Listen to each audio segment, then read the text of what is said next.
Alléluia. Alléluia.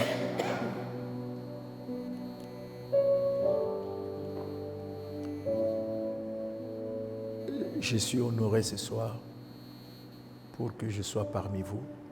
Alléluia. Je vais prier.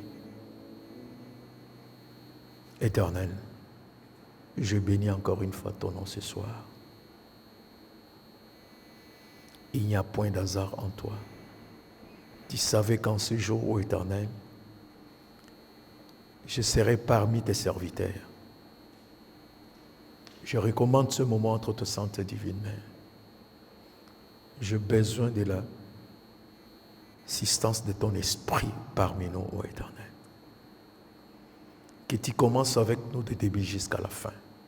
Et que tout ce qui va se passer ce soir au milieu de nous ne soit que pour ta seule gloire.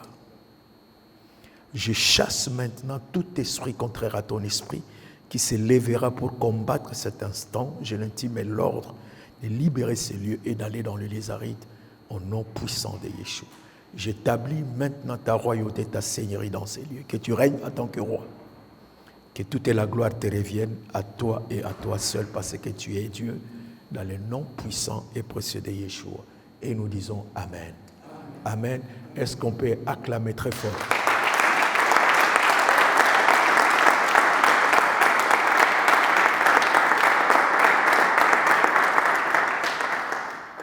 Alléluia. Vous pouvez prendre place.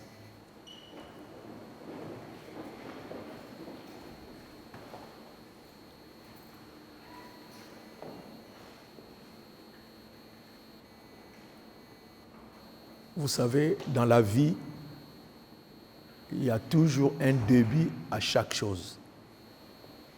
Alléluia. Il y a un début à chaque chose. Le fait que toi tu es là ce soir, tu dois comprendre qu'il y a un début de quelque chose qui va commencer ce soir avec toi. Non, vous n'avez pas bien écouté. Le fait que tu sois là ce soir, il y a un début de quelque chose qui vient de commencer ce soir dans ta vie. Alléluia. Aujourd'hui, je vais seulement utiliser une seule chapitre de la Bible qu'on appelle Genèse. Je ne vais pas rentrer au deuxième chapitre, au troisième chapitre, seulement la Genèse. Alléluia. Vous devez savoir que l'ancienne alliance et la nouvelle alliance se trouvent tout dans les livres de la Genèse. Donc cela veut dire que si tu connais l'ancienne alliance et la nouvelle alliance, tu connais aussi les livres de la Genèse. Amen. Et ce soir, nous allons parcourir ces livres-là. Je crois qu'il y aura peut-être au moins 4 versets seulement. Et nous allons décortiquer ensemble avec vous pour que nous puissions comprendre quelle est la pensée de Dieu. Vous savez, Dieu, avant de créer l'homme, Dieu connaît si cet homme sera faible ou fort, s'il sera grand ou petit de taille. Dieu sait s'il sera intelligent ou pas.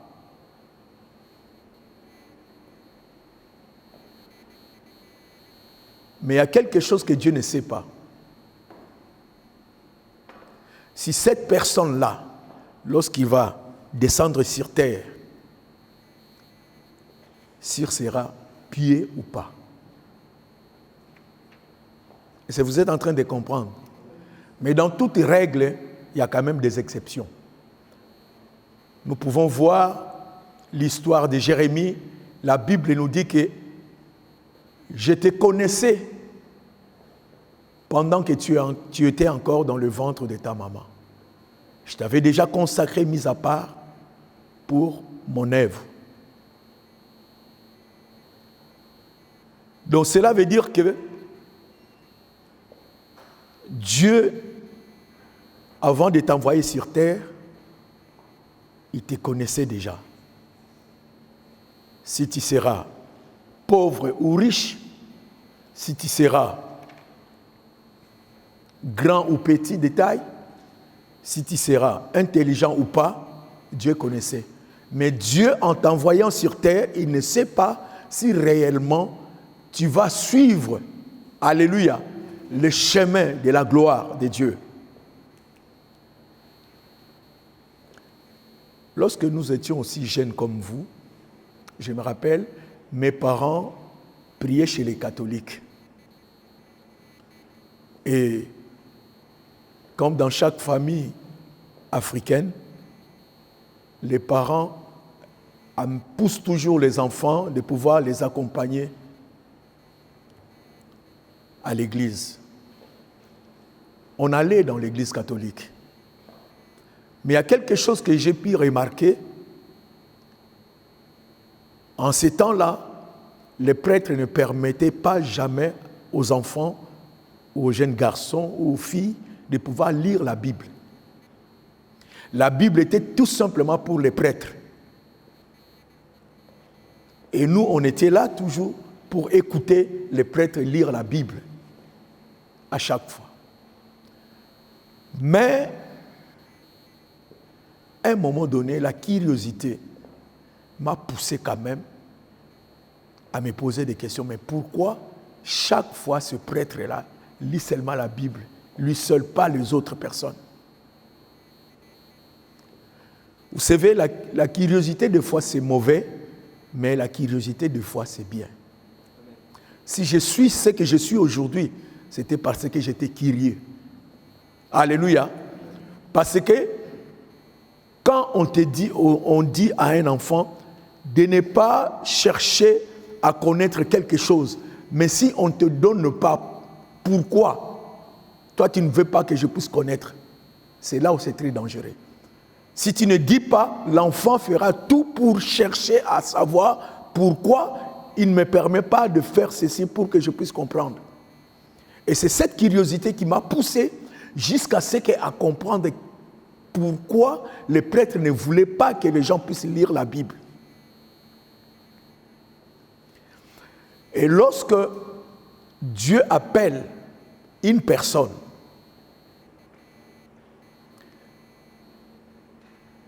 Dieu sépare toujours la personne avec sa famille. Vous savez pourquoi? Parce qu'il y aura un tiraillement.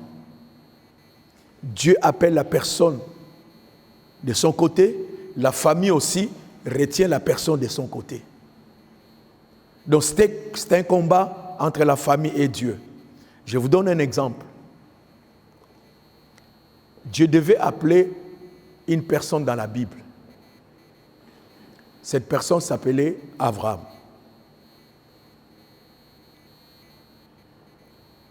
Le père d'Abraham, si nous regardons très bien, dans l'ancienne alliance, c'était difficile pour qu'une personne puisse quitter sa famille comme ça. Aller parce qu'il avait entendu une voix lui parler. Dans ces temps-là, ce n'était pas facile. Mais Dieu va lui dire, quitte ta famille, quitte les lieux où tu te trouves, quitte ton pays, suis-moi. Parce que Dieu savait que si Abraham continuait toujours à rester avec ses parents, ça sera difficile que l'accomplissement de la parole de Dieu dans sa vie puisse se manifester. Alléluia. Aujourd'hui, tel que toi tu es là, moi je te demande de chercher à comprendre la Bible d'abord. Parce que quand on parle de la Bible c'est Dieu lui-même, parce que c'est sa parole. Alléluia. Je vais vous amener à comprendre quelque chose. La Bible nous dit dans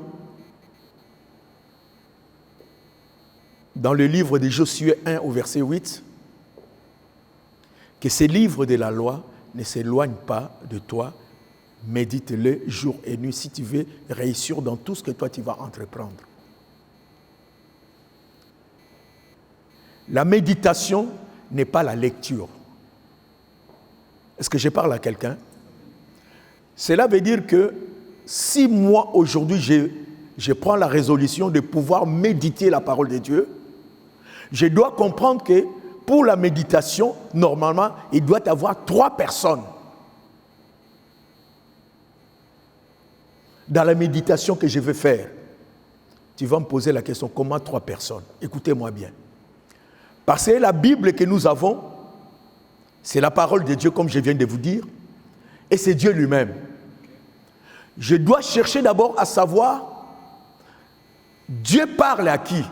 Parce que Dieu, souvent, il parle à ses enfants ou à Satan. Et ça, vous êtes en train de comprendre. Mais maintenant, si moi je vais méditer, je serai la deuxième personne à qui Dieu va parler, n'est-ce pas? Vous êtes d'accord avec moi?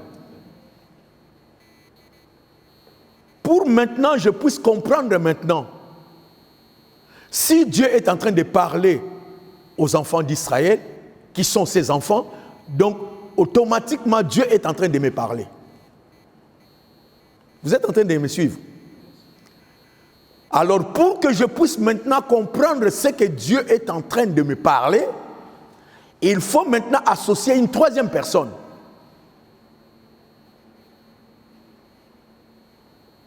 Parce que si la 3e personne n'est pas là, ça sera difficile pour que je puisse comprendre le langage de Dieu. Et la 3e personne, c'est qui? C'est le Saint-Esprit. C'est pour cela que Yeshua avait dit aux disciples, il est avantageux pour vous que je m'en aille, afin que le Père puisse envoyer l'Esprit qu'il avait promis. Lorsque l'Esprit viendra, il ne parlera pas de lui, mais il parlera de moi, de tout ce que moi je vous ai transmis, que vous n'arrivez pas à comprendre. Lorsque Philippe est en train de dire, Jésus est en train de lui dire que j'y vais vers mon Père. Vous connaissez les chemins. Philippe va lui dire, mais comment est-ce que tu nous dis que nous connaissons les chemins alors que même les pères là, on ne les connaît même pas? Jésus va prendre la parole, il va lui dire, mais comment est-ce que vous ne connaissez pas mon Père? C'est lui qui m'a vu. Il a vu mon Père. C'est lui qui a vu mon Père. Il m'a vu. Moi, je suis dans le Père et le Père est dans moi. Moi et le Père, nous faisons un. Comment est-ce que vous n'arrivez pas à comprendre? Alléluia.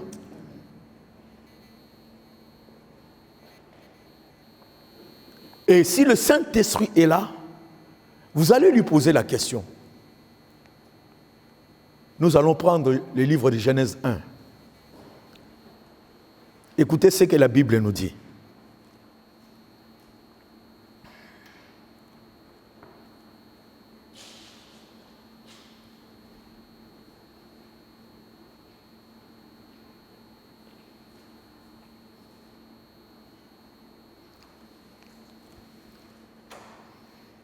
Est-ce que vous êtes là? Est-ce qu'on peut saluer la gloire? Genèse 1, tu commences par le verset 1. On va rester seulement sur le livre de la Genèse ce soir. Genèse 1, verset 1, je lis la parole de Dieu. Au commencement, Dieu créa les cieux et la terre. La terre était informe et vide, et il y avait des ténèbres à la surface de l'abîme, et l'Esprit de Dieu se mouvait au-dessus des eaux. Dieu dit que la lumière soit, et la lumière fut. Dieu vit que la lumière était bonne, et Dieu sépara la lumière d'avec les ténèbres. Dieu appela la lumière jour, et il appela les ténèbres nuit. Ainsi il y eut un soir, et il y eut un matin. Ce fut le premier jour. Dieu dit qu'il y ait une étendue entre les eaux, et qu'elle sépare les eaux d'avec les eaux. Et Dieu fit l'étendue, et il sépara les eaux qui sont au-dessus de l'étendue d'avec les eaux qui sont au-dessus de l'étendue. Et cela fut ainsi. Dieu appela l'étendue ciel. Ainsi il y eut un soir et il y eut un matin. Ce fut le second jour.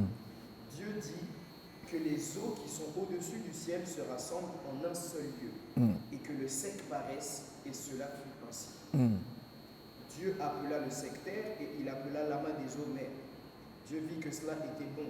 Puis Dieu dit que la terre produise de la verdure, de l'herbe portant de la semence, des arbres fruitiers donnant du fruit, selon leur espèce et ayant en eux leur semence sur la terre. Et cela fut ainsi. La terre produisit de la verdure, de l'herbe portant de la semence selon son espèce, et des arbres donnant du fruit, et ayant en eux leur semence selon leur espèce. Dieu vit que cela était bon. Ainsi il y eut un soir et il y eut un matin. Ce fut le 3e jour. Dieu dit qu'il y ait des luminaires dans l'étendue du ciel pour séparer le jour d'avec la nuit, que ce soit des signes pour marquer les époques, les jours et les années, et qu'ils servent de luminaires dans l'étendue du ciel pour éclairer la terre, et cela fut ainsi. Dieu fit les 2 grands luminaires, le plus grand luminaire pour présider au jour, et le plus petit luminaire pour présider à la nuit. Il fit aussi les étoiles. Dieu les plaça dans l'étendue du ciel pour éclairer la terre, pour présider au jour et à la nuit, et pour séparer la lumière d'avec les ténèbres. Dieu vit que cela était bon. Ainsi il y eut un soir et il y eut un matin. Ce fut le 4e jour. Continue jusqu'à 6e jour. Dieu dit que les eaux produisent en abondance des animaux vivants, et que des oiseaux volent sur la terre vers l'étendue du ciel. Dieu créa les grands poissons et tous les animaux vivants qui se meuvent, et que les eaux produisirent en abondance selon leur espèce. Il créa aussi tout oiseau ailé selon son espèce. Dieu vit que cela était bon. Dieu les bénit en disant « Soyez féconds, multipliez et remplissez les eaux des mers, et que les oiseaux multiplient sur la terre. » Ainsi il y eut un soir et il y eut un matin. Ce fut le 5e jour. Dieu dit que la terre produise des animaux vivants selon leur espèce, du bétail, des reptiles, des animaux terrestres selon leur espèce. Et cela fut ainsi. Dieu fit les animaux de la terre selon leur espèce, le bétail selon son espèce, et tous les reptiles de la terre selon leur espèce. Dieu vit que cela était bon. Puis Dieu dit, faisons l'homme à notre image, selon notre ressemblance, et qu'il domine sur les poissons de la mer, sur les oiseaux du ciel, sur le bétail, sur toute la terre, et sur tous les reptiles qui rampent sur la terre. Dieu créa l'homme à son image, et il le créa à l'image de Dieu. Il créa l'homme et la femme. Dieu les bénit, et Dieu leur dit, soyez féconds, multipliez, remplissez la terre et l'assujettissez, et dominez sur les poissons de la mer. Merci, prophète. Est-ce que vous êtes prêts maintenant pour qu'on puisse monter maintenant? Amen. Vous êtes prêts? Amen. Chacun a un stylo, sa Bible et un cahier. Chacun a un stylo, Bible et un cahier. Ici, on est en train de nous parler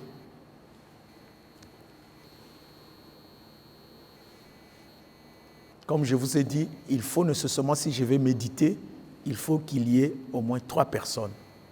D'abord Dieu, qui me parle à moi, qui est son enfant, et il faut que la présence du Saint-Esprit soit là pour pouvoir m'expliquer ou de lui poser des questions. Est-ce que vous êtes en train de comprendre?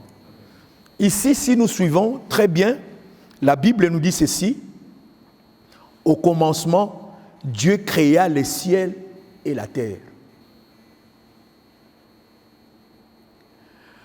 Mais si vous regardez très bien, vous allez voir que Dieu n'a pas créé. C'était l'idée que Dieu a reçue dans sa tête de pouvoir créer les ciels et la terre. Et vous allez voir cela dans chaque chapitre de la Bible. Et si vous êtes en train de comprendre, vous voulez que nous puissions rentrer pour que vous puissiez comprendre ce que je suis en train de vous expliquer? Ici, la Bible nous dit qu'au commencement, Dieu créa les ciels et la terre. Mais Dieu n'a pas créé les ciels et la terre. Nous descendons en bas, écoutez ce que la Bible est en train de nous dire. La terre n'était que chaos et vide. Il y avait des ténèbres à la surface de l'abîme et l'Esprit de Dieu planait au-dessus de l'eau. Pendant qu'il y avait chaos, Dieu ne pouvait jamais créer quelque chose. Donc cela veut dire que même dans la vie d'un enfant de Dieu, quand on parle du ténèbre, les ténèbres peuvent être les difficultés que tu es en train de traverser, les soucis, les manques, tout ça. Ça fait partie du ténèbre. Et quand j'invoque Dieu, même je peux rentrer dans des jeûnes et prières pour que Dieu fasse quelque chose dans ma vie. Dieu ne fera jamais quelque chose. Vous savez pourquoi? Parce que les ténèbres est tellement sur toi. La Bible nous dit que la bénédiction de l'Éternel n'est pas suivie de chagrin. Donc il faut nécessairement que les ténèbres puissent disparaître et que la lumière puisse venir m'éclairer afin que Dieu puisse me bénir. Donc c'est à moi maintenant que je dois faire tout pour s'approcher de la lumière, pour chercher où se trouve la lumière, afin que je sois éclairé, pour que je sois béni. Est-ce que ce soir je parle à quelqu'un? Mais si nous regardons très bien, le prophète Jonathan vient de lire par rapport aux 6 jours de la création. Si nous commençons par le premier jour, ici, la Bible nous dit qu'il y a eu séparation le premier jour. Et lorsqu'il y a eu séparation, Dieu n'a pas dit que c'était bon. C'est que lui, il a créé. Y compris le deuxième jour. Regardez très bien dans vos Bibles. Le premier jour, il y a eu séparation. C'est ça, hein? Non? Y compris le deuxième jour, Dieu n'a pas dit que c'était bon.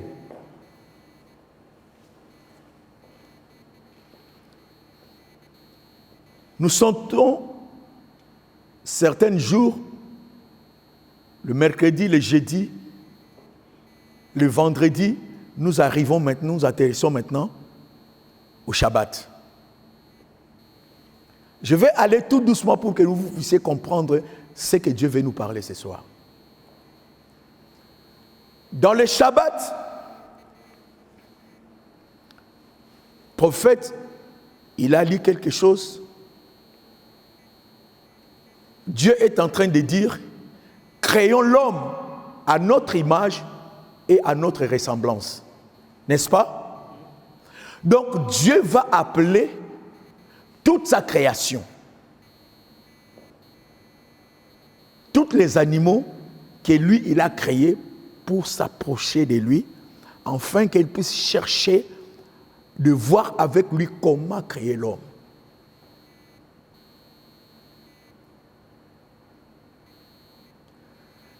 Créer l'homme était tout simplement l'idée que Dieu avait mis dans sa tête. Mais il n'a pas créé l'homme. Il a créé l'homme seulement à son image. C'est ce que tu as lu tout à l'heure là. Est-ce qu'on peut reprendre ça?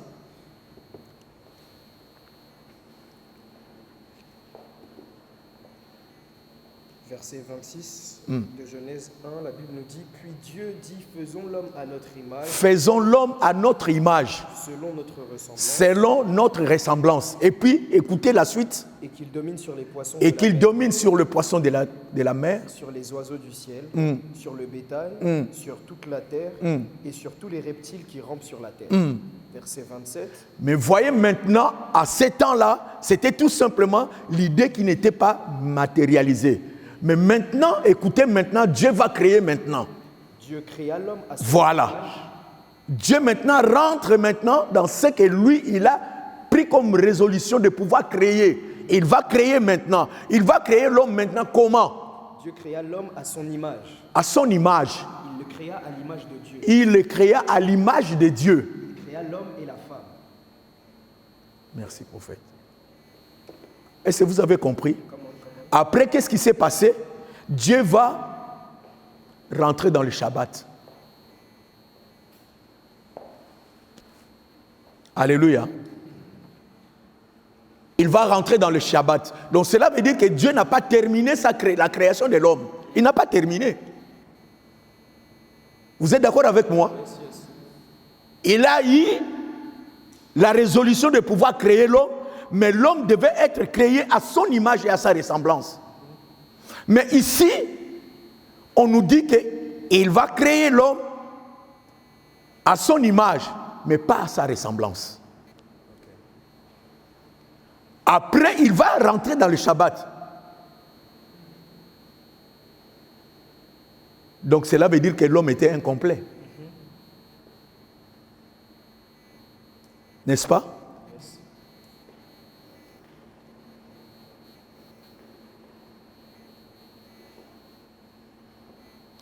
On va revenir. Nous retournons d'abord au premier jour, au deuxième jour, au troisième et au quatrième. Écoutez-moi bien.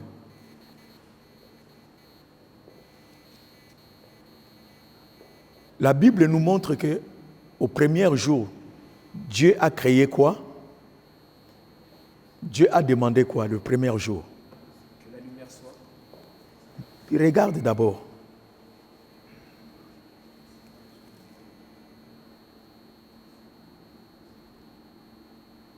Verset 2, la Bible nous dit, la terre était informe et vide, il y avait des ténèbres à la surface de la terre, et l'Esprit de Dieu se mouvait au-dessus des eaux. Dieu dit que la lumière soit, Dieu dit que la lumière soit et la lumière fit.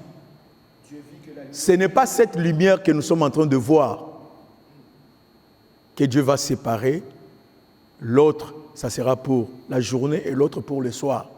Et qu'est-ce qui va se passer après? Dieu vit que la lumière était bonne. Dieu dit que la lumière était bonne. Écoutez. Et Dieu sépara la lumière d'avec les ténèbres. Maintenant, Dieu va séparer la lumière avec les ténèbres.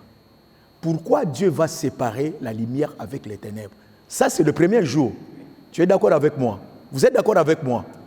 Allô? Vous êtes d'accord? Pourquoi Dieu va séparer? Quand il a parlé de la lumière, il a dit que c'était bon. Mais maintenant, après, il va séparer la lumière avec les ténèbres. Vous savez pourquoi Dieu a séparé? Parce que Dieu n'aime pas la séparation. Et si vous êtes en train de comprendre, Dieu n'aime pas la séparation. Ce que lui-même il a créé, si nous regardons très bien, il est en train de dire lui-même que c'était bon. Mais pourquoi il va séparer? Donc Dieu n'était pas content de cette séparation. Quand quelque chose est bon, donc ça doit rester bon, on ne peut pas les séparer. Et pourquoi Dieu a séparé?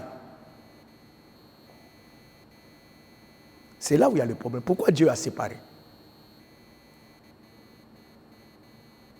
Parce que les deux éléments-là ne venaient pas d'une seule, du même source.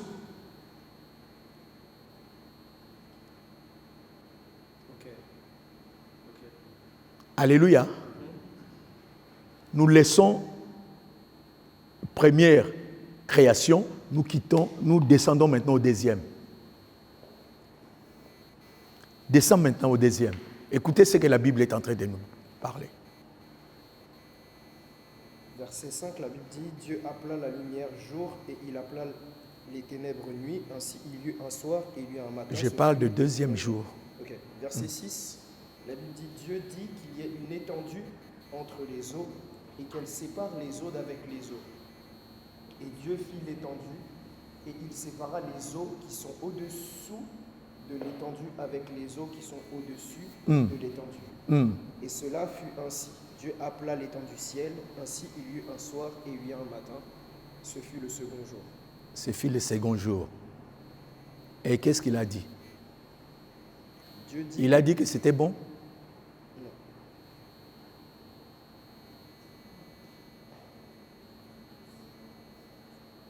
C'est ce que je vous ai expliqué. Dans le premier et le deuxième jour, Dieu n'a pas dit que c'était bon pour lui. Parce qu'il y a eu séparation. Alléluia.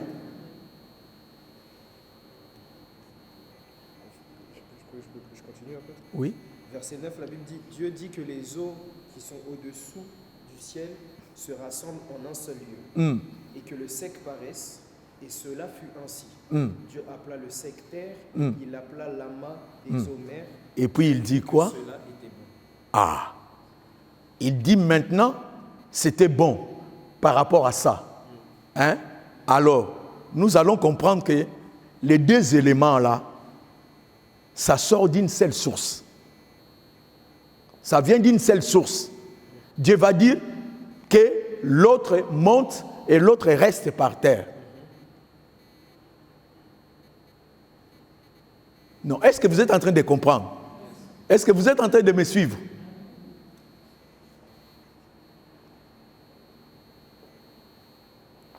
Nous avançons maintenant au 6e jour. Écoutez le 6e jour.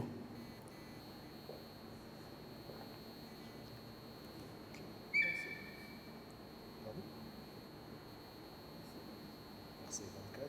Dieu dit que la terre produise des animaux vivants selon leur espèce, du bétail, des reptiles et des animaux terrestres. Le 6e jour, quand il a créé l'homme. Faisons l'homme maintenant à notre image. 26. Je lis la parole de Dieu au verset 26. Dieu dit, faisons l'homme à notre image, selon notre ressemblance, et qu'il domine sur les poissons de la mer, sur les oiseaux du ciel, sur le bétail, sur toute la terre et sur tous les reptiles qui rampent sur la terre. Dieu créa l'homme à son image, il le créa à l'image de Dieu. Il créa l'homme et la femme. Dieu les bénit et Dieu leur dit, soyez féconds, multipliez, remplissez la terre et l'assujettissez. Merci, papa. Ici, Dieu est en train de dire, créons l'homme à notre image. En dessous, Dieu n'a pas créé directement. Et au verset d'en bas, la Bible nous dit que il créa l'homme à son image, mais pas à sa ressemblance. Donc ici, nous allons comprendre que Dieu maintenant va rentrer au 7e jour, parce que l'homme a été créé au 6e jour. Et vous allez voir que Dieu a créé toute la création avant le 6e jour.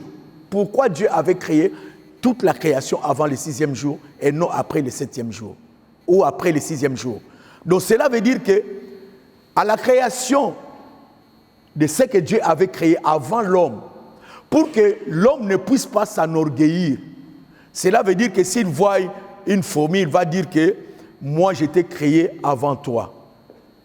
Ou je suis beau, le fourmi lui dira, mais moi j'étais créé avant toi. Est-ce que vous comprenez?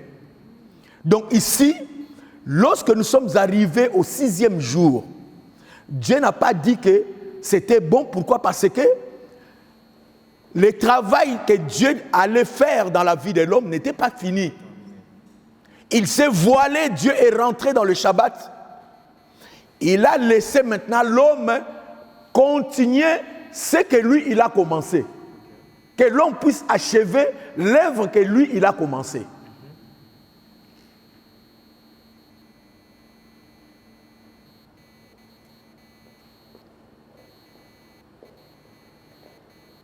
Et si vous êtes en train de comprendre, mais vous allez me poser les questions, mais quelle est cette œuvre-là?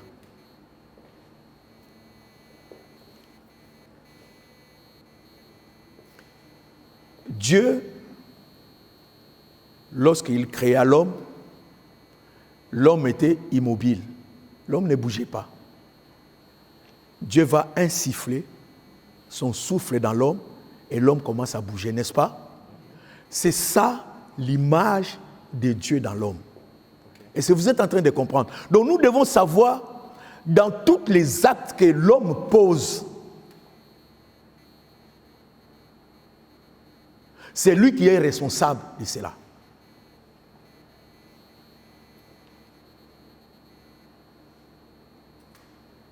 Tous les actes que l'homme pose dans sa vie, lui, il est responsable de cela. Donc, l'image de Dieu dans l'homme, dans la vie de l'homme, lui donne accès au libre arbitre. Donc, cela veut dire que tous les actes qu'il est en train de poser, c'est lui qui est responsable. Donc, c'est faux lorsque vous dites que non, c'est Satan qui m'a menti, c'est Satan qui a fait ceci pour que moi je puisse tomber. Non. Tu as l'image créée à l'image de Dieu. Pas à sa ressemblance, mais tu as l'image de Dieu en toi.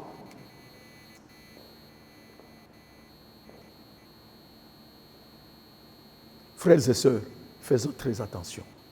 Et c'est pour cela que Satan est en train de pleurer. Satan dit, mais Seigneur, lorsque tu dis que tes enfants, il faut qu'ils viennent à l'église, où est mon problème? Est-ce qu'ils ne connaissent pas la parole de Dieu qu'ils doivent nécessairement aller à l'église? Lorsqu'ils ne partent pas à l'église, ils sont en train de dire que c'est moi qui les ai empêchés de venir à l'église. Mais il y a un problème. Satan est en train de pleurer parce que nous sommes créés à l'image de Dieu. Nous sommes responsables de nos actes.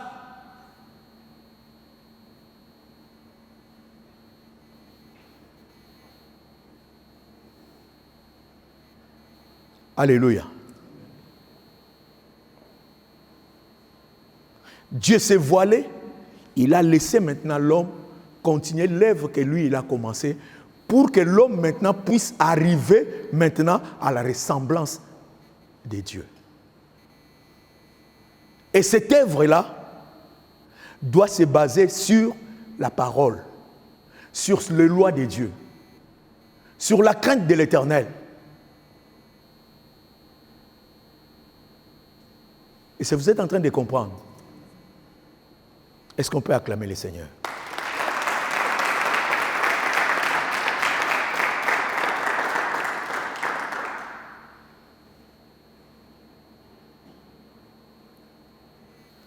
Lorsque Dieu va créer Adam avec Ève,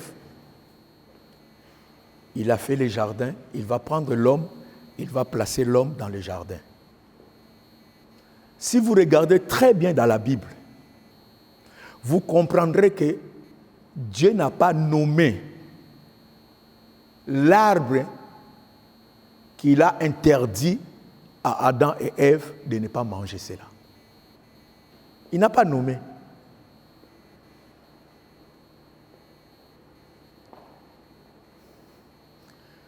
D'où est sorti le nom de l'arbre de la connaissance du bien et du mal? Ce n'est pas Dieu qui a dit ça.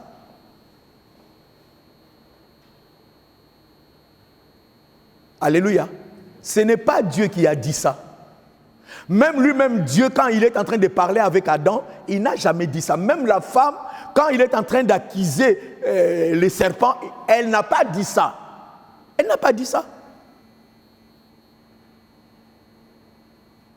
Mais d'où viennent ces noms-là? Quelqu'un peut prendre?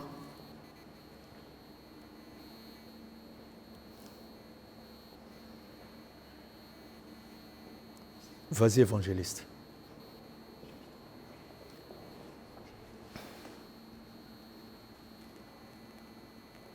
La parole de Dieu, Genèse, chapitre 2, verset numéro 2. Écoutez très bien. À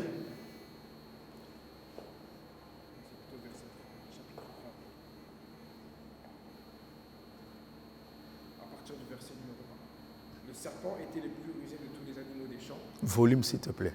Le serpent était le plus rusé de tous les animaux des champs que l'Éternel Dieu avait fait. Il dit à la femme. Écoutez ce que le serpent est en train de dire à la femme. Dieu a-t-il réellement dit, vous ne mangerez pas de tous les arbres du jardin? Verset 2. Même lui-même, le serpent, n'a pas cité ces noms-là que nous avons l'habitude de citer. Continuez. La femme répondit au serpent, nous mangeons du fruit des arbres du jardin. Mais quant au fruit de l'arbre qui est au milieu du jardin, Dieu a dit, vous n'en mangerez point, vous n'y toucherez point, de peur que vous ne mouriez. Alors le serpent dit à la femme, vous ne mourrez point. Mais Dieu sait que le jour où vous en mangerez... Évangéliste, s'il te plaît, reprends la réponse de la femme au serpent. Écoutez d'abord la réponse de la femme au serpent et puis vous allez écouter ensuite le serpent lui-même. Verset 2, la femme répondit au serpent. La femme répondit. La question de serpent à la femme, c'était quoi? Dieu a-t-il réellement dit? Dieu a-t-il réellement dit? Vous ne mangerez pas de tous les arbres Vous ne mangerez pas de tous les arbres du jardin. Alors la femme répondit au serpent. Est-ce que il avait cité les noms de l'arbre? Lui-même, il n'a pas cité les noms de l'arbre. Écoutez maintenant la réponse de la femme. La femme répondit au serpent, nous mangeons du fruit des arbres du jardin. Mais quant au fruit de l'arbre qui est au milieu du jardin, Dieu a dit, vous n'en mangerez point et vous ne toucherez point, de peur que vous ne mouriez. Verset 4, Alors le serpent dit à la femme, vous ne mourrez point. Mais Dieu sait que le jour où vous en mangerez, vos yeux s'ouvriront et vous serez comme des dieux connaissant le bien et le mal. Verset 6, la femme vit que l'arbre était bon à manger et agréable à la vue et qu'il était précieux pour ouvrir l'intelligence. Elle prit de son fruit, en mangea et elle en donna aussi à son mari. Qui était auprès d'elle et il en mangea. Bon, maintenant, lorsque Dieu va venir maintenant pour poser la question à Adam, écoutez quand Dieu va parler à Adam. Verset numéro 8, la Bible dit, alors il entendit la voix de l'Éternel Dieu qui parcourait le jardin vers le soir. Et l'homme et sa femme se cachèrent loin de la face de l'Éternel Dieu, au milieu des arbres du jardin. Verset 9. Mais l'Éternel Dieu appela l'homme et lui dit. L'Éternel appela l'homme. Il lui dit. Où es-tu? Il répondit. J'ai entendu ta voix. Et j'ai eu peur. Et j'ai eu peur. Parce que je suis nu et je me suis parce caché. que, écoutez maintenant la réponse de Dieu. Et l'Éternel Dieu dit, qui t'a appris que tu es nu? Est-ce que tu as mangé de l'arbre dont je t'avais demandé? Est-ce que tu as mangé de l'arbre que je t'avais défendu? Est-ce que vous avez écouté Dieu parler que vous avez mangé le fruit de l'arbre de la connaissance du bien et du mal? Même à Satan lui-même, le serpent, même à la femme, personne n'est cité ces noms-là. Ce n'est qu'après le péché que ces noms-là est sorti. Alors cela vient d'où? Donc cela veut dire qu'avec Dieu, si tu obéis à la parole de Dieu, ça t'amènera le fruit du bien, ça va ramener le bien dans ta vie. Mais si tu désobéis à Dieu, à la parole de Dieu, ça t'amènera le mal.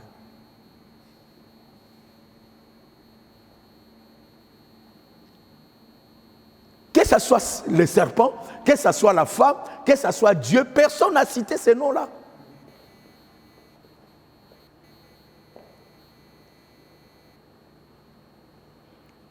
Lorsque l'ennemi est en train de faire parler à la femme, que c'est faux, c'est que Dieu, tu es en train de parler là. Qu'est-ce qu'il voulait? Les serpents voulaient quoi?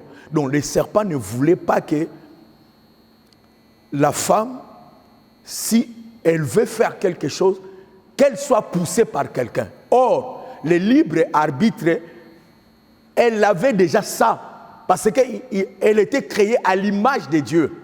La Bible nous dit dans Deutéronome 30 au verset 15, j'ai mis les cieux et la terre, la bénédiction et la malédiction, c'est à toi de choisir. Donc, ils avaient déjà le libre arbitre en eux, mais ils ne comprenaient pas. L'ennemi a voulu tout simplement qu'ils ne puissent pas céder, dans ce sens que si Dieu leur avait dit de ne pas manger le fruit, donc qu'ils ne soient pas comme des robots. Donc, s'il faut manger, il faut manger. Mais Dieu n'a pas cité, Dieu n'a pas nommé les noms de ces fruits-là. Donc cela veut dire que si j'obéis à Dieu, à sa parole, il y a le bien qui viendra vers moi. Mais si j'ai désobéi, c'est le mal. C'est d'où vient le nom de l'arbre de la connaissance du bien et du mal. C'est ça. Vous voulez qu'on puisse avancer?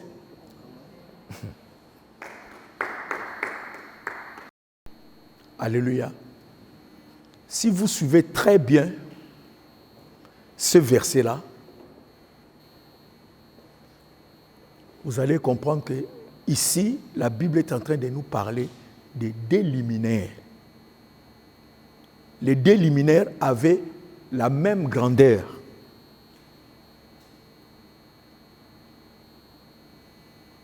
Il y a un qui devait nécessairement régner pendant le jour et il y a l'autre liminaire qui devait régner le soir. Mais c'était pareil par rapport à la grandeur, par rapport à tout. Mais si nous descendons en bas, nous allons voir comme s'il y a contradiction. On nous parle de deux liminaires mais après, ce n'est plus deux liminaires. On ne parle d'un liminaire qui est grand et l'autre qui est petit. Mais c'est la confusion. Tu peux reprendre. Vous êtes distrait. Alléluia. Est-ce que vous êtes distrait? Ouvrez nos oreilles, comprenons ce que Dieu veut nous parler ce soir. Dieu fit les deux grands luminaires. Deux grands luminaires. Le plus grand luminaire pour présider au jour et le plus petit luminaire pour présider à la nuit. Il fit aussi les étoiles. Or qu'au début, ce n'était pas ça. Dieu a créé deux grands luminaires. Mais comment est-ce qu'après, on voit il y a un grand luminaire et l'autre qui est petit? Je vais vous donner une illustration.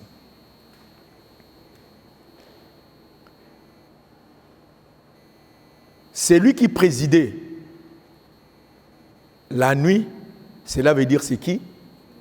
C'est la lune. Elle va aller voir Dieu. Il va dire à Dieu ceci. Il va dire, Seigneur, mais il y a quelque chose qui ne va pas.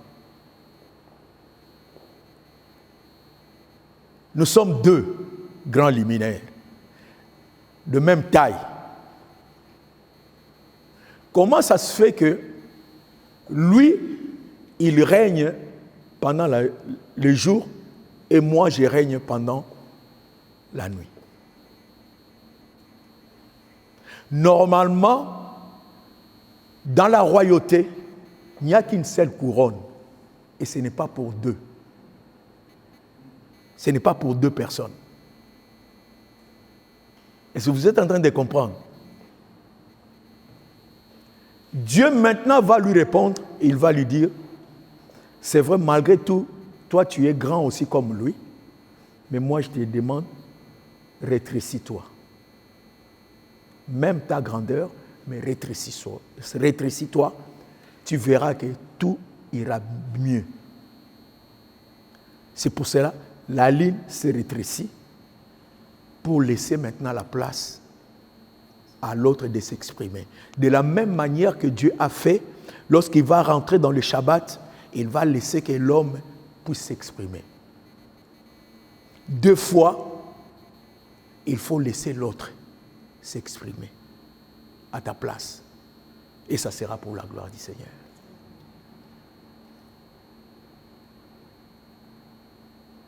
Alléluia. Amen. Alléluia. Quand Dieu laisse l'autre s'exprimer, ici on parle en ce qui concerne le travail. Parce que si nous ne travaillons pas, nous ne pouvons jamais arriver à la ressemblance du Seigneur. Le Seigneur, dans son amour, il veut que l'homme puisse travailler. Vous allez comprendre que même quand il a mis l'homme dans le jardin, c'est lui qui avait dit qu'il n'est pas bon que l'homme soit seul. Mais vous allez voir ici, il n'a pas traité le problème de l'homme, afin qu'il ne soit pas seul. Dieu va laisser l'idée qu'il avait eue, il va aller appeler tous les animaux que lui il a créés pour ramener ces animaux-là vers l'homme. Imaginez-vous, ils étaient au nombre de combien? Donc je crois que depuis le matin, l'homme ne faisait que donner les noms. Donc cela veut dire que l'homme travaillait. Vous êtes en train de comprendre? Donc pour cette année 2023 qui vient de commencer, mes frères et sœurs, nous devons travailler. Quand je parle de travailler, nous devons travailler sérieusement. La bénédiction de Dieu est liée au travail. Si vous êtes en train de comprendre, la bénédiction de Dieu est liée au travail. Vous allez voir, tous les gens que Dieu appela, ils étaient toujours en train de travailler. Si nous regardons seulement les 12 apôtres, lorsque Jésus commençait à les appeler, ils étaient en train de travailler. Élie, Dieu va l'envoyer vers Élisée. Nous allons voir, Élisée était en train de travailler. Tous ces gens-là étaient dans le travail. Donc nous sommes bénis que lorsque nous sommes en train de servir Dieu. Et si vous êtes en train de comprendre, moi je me souviens, chez nous dans ma famille, chaque année il y avait des morts. Je vous dis bien chaque année. Et lorsque nous avons compris cela, moi avec mon petit frère, nous sommes dit non, il faut que ces choses-là puissent finir. Nous avons commencé à servir Dieu, à aller à l'église, pas seulement à aller à l'église, mais nous sommes décidés maintenant de servir Dieu de tous nos cœurs. Et lorsque nous avons commencé à faire cela, tous ces gens-là qui combattaient notre famille, commençaient à mourir un par un. Ce que je suis en train de vous parler, ce n'est pas un témoignage qui est venu de quelqu'un d'autre. C'est les témoignages que j'ai vécus dans ma propre famille.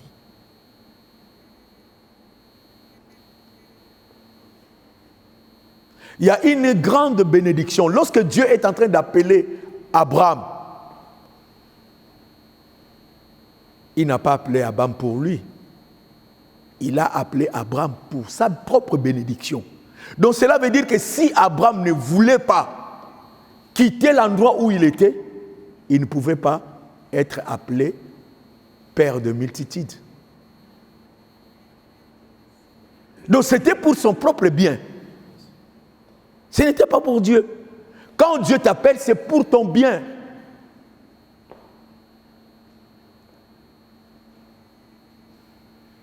Quand tu commences à t'occuper des choses de Dieu, lui aussi, il va commencer à s'occuper de tout ce qui t'appartient.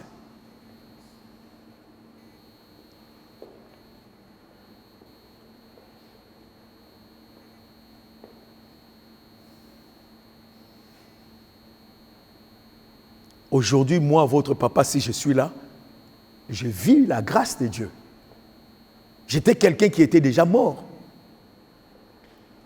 Alléluia. Mais aujourd'hui, je suis debout.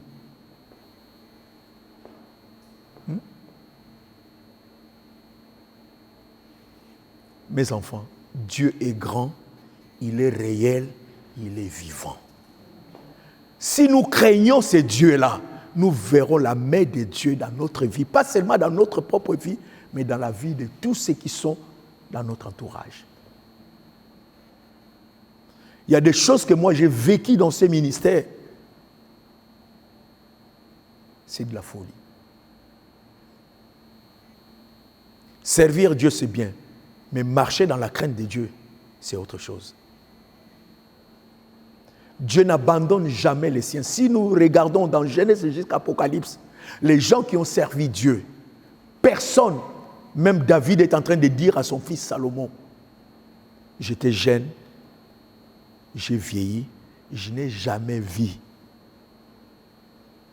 un juste abandonné ou manquer quoi que ce soit. Vous ne perdrez rien. Au contraire, c'est vous qui allez bénéficier.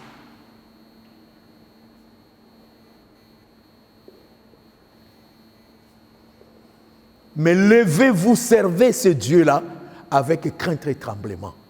C'est là où vous verrez la main de Dieu sur vos vies. Moi, j'y vais des fois dans des familles. Quand j'arrive seulement, les démons dans le corps de la personne commencent à dire « Mais yo karaté, toi tu n'écoutes pas. Hein? Quand on prend quelqu'un pour le tuer, toi tu viens pour le libérer. Mais tu te prends pour qui ?» Est-ce que vous comprenez?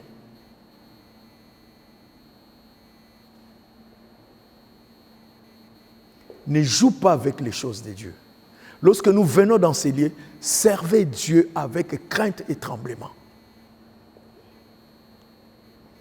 Les gens peuvent t'acclamer. Est-ce que Dieu t'acclame? Les gens vont t'acclamer, ils vont t'acclamer. Mais est-ce que Dieu t'acclame? Vous savez ce que nous sommes en train de parler aujourd'hui là? Beaucoup de gens sont morts à cause de l'évangile. Mais nous, on est en train de dépouiller les enfants de Dieu. On prend cet argent-là, on met dans nos poches pour acheter des véhicules, des grosses voitures, tout ça. Vous avez vu Jésus avec une voiture Rolls. Il pouvait en avoir lui aussi. Ayons la crainte de Dieu. Les temps que nous sommes en train de traverser là, c'est difficile aujourd'hui, mais ce qui va arriver après, ça sera encore trop difficile même. Il y a beaucoup de personnes qui vont demander même la mort.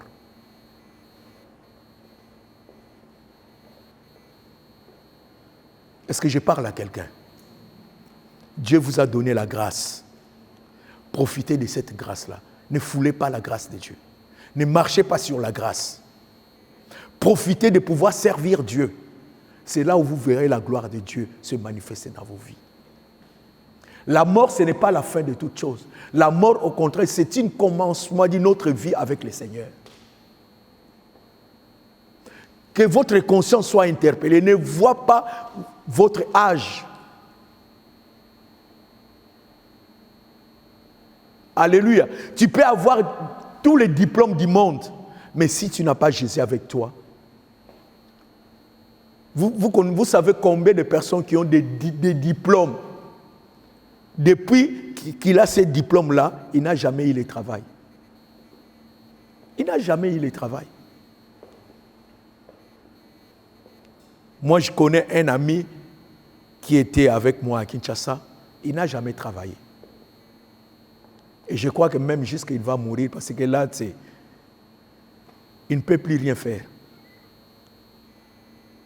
Est-ce que vous pouvez comprendre?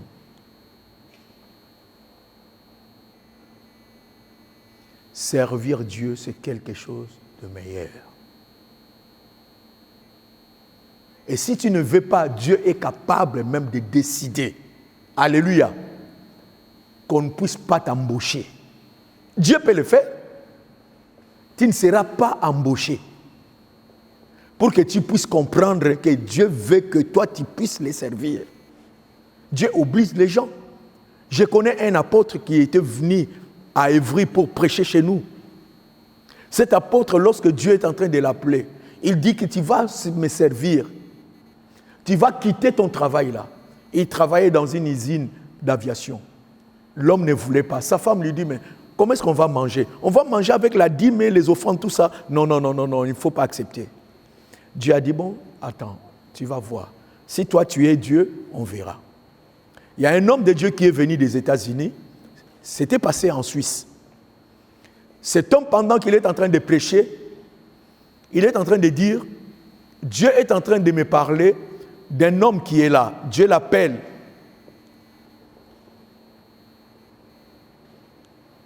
Mais lui, il résiste. S'il est là, qu'il vienne, je vais prier pour lui. Cet homme ne veut pas. Il dit, moi. Il était en plus derrière tout le monde, traversé depuis là où je suis et aller jusque devant là où se trouve ce monsieur-là. Non, je ne peux pas le faire. L'homme de Dieu a dit, il n'y a pas de problème. Deuxième annonce, l'homme ne veut pas. Il lui dit, bon, il n'y a pas de problème. Si tu ne veux pas, ça ne dérange pas. Mais je vais envoyer quelqu'un, il viendra te chercher là où tu te trouves. Ne jouez pas avec Dieu. Cet homme, il est grand comme ça, costaud. Le Saint-Esprit est allé le prendre. L'homme s'est mis debout comme ça, il tremblait pour arriver jusque là où se trouvait l'homme. L'homme a dit, moi je vais prier pour toi. Mais ce qui va arriver après, ce n'est pas mon problème. Cet homme a prié pour cet homme-là. Le lendemain, il est allé au travail. Le patron lui a dit, c'est fini le travail. Mais patron, qu'est-ce que j'ai fait? Non, le travail est fini. Mais il doit avoir quand même un motif. Je te dis que le travail est fini. Dieu ne s'est pas arrêté là. Dieu va le frapper de la paralysie. 5 ans, coca.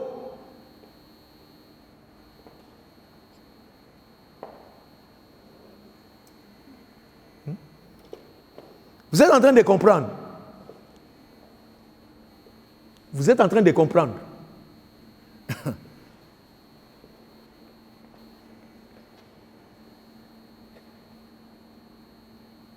Il est devenu vraiment handicapé. Il commençait à jouer même le basket avec d'autres handicapés. Oh, comme handicapé, quoi. Tu veux jouer avec Dieu? Dieu te montrera que lui, un jour, les enfants de l'église sont venus. Ils ont dit, papa, est-ce que... Il prie pour les malades à l'hôpital, les malades sont guéris, mais lui, il est toujours comme ça, handicapé. Les enfants lui ont demandé, papa, est-ce que tu ne peux pas venir quand même nous exhorter un jour à l'église? Il a dit, bon, il n'y a pas de problème. Et d'autres enfants, c'est pour ça qu'il ne faut pas suivre les enfants de l'église. D'autres ont dit, non, non, non, non, la Bible nous dit qu'un boiteux ne peut pas se mettre à l'autel pour prêcher. Ils ont oublié que cet homme-là était leur papa. Et il n'était pas coca. Un groupe accepte, l'autre groupe ne veut pas. Mais Dieu a fait en sorte qu'on puisse l'amener. On l'a amené, il y avait une personne à gauche et l'autre à droite. Donc il était comme ça. L'autre est ici, l'autre est là. Il est en train de prêcher, comme je suis en train de prêcher là. À un moment donné, il y avait, à l'école de dimanche, les enfants commençaient à crier. Il y a un frère qui est venu, vite. On vous a dit de ne pas appeler cet homme-là ici. Va voir ce qui est en train de se passer. Oh, tous ces mouvements-là, Dieu avait décidé de faire quelque chose. Donc pendant qu'il est en train de prêcher, lui, il s'en fout. À un moment donné, il pousse le frère qui était à sa droite, il pousse le frère qui était à sa gauche, il commence à marcher. La salle était en feu. La personne, 5 ans, il n'a jamais marché. La personne commence à marcher. Dans la salle, les gens fuyaient de partout. Et pendant que moi, j'étais en train de regarder ça, j'étais dans mon salon, j'étais en train de regarder, je pleurais. Le Saint-Esprit me dit, toi au moins, tu as écouté. Toi au moins, tu as écouté. Donc cela veut dire que si toi, tu n'as pas écouté, qu'est-ce qui allait arriver? Est-ce qu'on peut acclamer le Seigneur?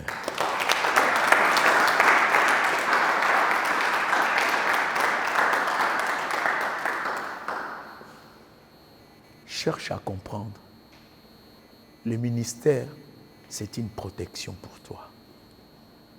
Le ministère, c'est une protection pour ta famille. Dieu appelle toujours dans la famille une personne. C'est au travers de la personne que Dieu va faire pour ramener toute sa famille dans le Seigneur. Si toi, tu ne veux pas, tu n'es pas seulement en train de te détruire toi-même, tu détruis même ceux qui sont dans ton entourage. Est-ce que je parle à quelqu'un ce soir? Vous savez, il y a des médecins, même des présidents de la République,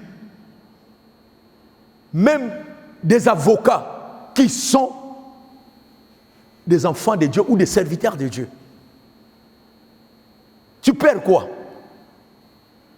Tu perds quoi? Au contraire, la protection de Dieu est sur toi. Et si vous êtes en train de comprendre ce que je suis en train de vous expliquer, ne regardez pas votre jeunesse. Donnez cela au Seigneur. Dans la Bible, on nous parle aussi des jeunes comme Gédéon. Dieu l'a récupéré auprès de son père. La première des choses que Dieu lui a demandé, c'est d'aller détruire les autels de son papa. De la même manière, c'était le cas avec Abraham. Si vous ne vous levez pas pour servir Dieu, vous n'êtes pas seulement en train de vous détruire vous-même, vous détruisez aussi les gens qui sont dans votre entourage.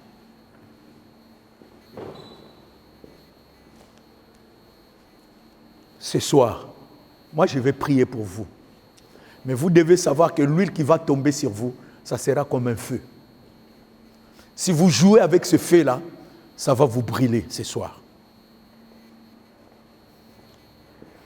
On se met debout.